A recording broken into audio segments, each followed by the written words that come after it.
The 2 Tires Guide to the Michelin Tracker. Michelin's Tracker is one of those tires that hits the bullseye. It looks like a motocross or enduro tire, but it's road legal.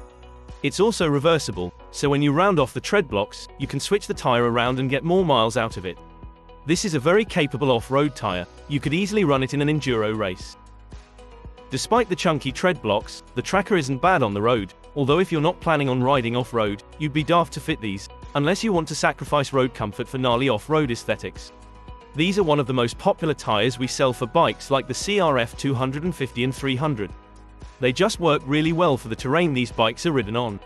If you ride a bigger adventure bike like the Yamaha Tenere 700, Ducati Desert X or KTM 890, you can fit the 140/80 rear and get up to your nuts in the muddy stuff. We hope this guide gave you some useful info. There's more information and owner reviews of this tire on our website. Just click the link in the description. See you next time and ride safe.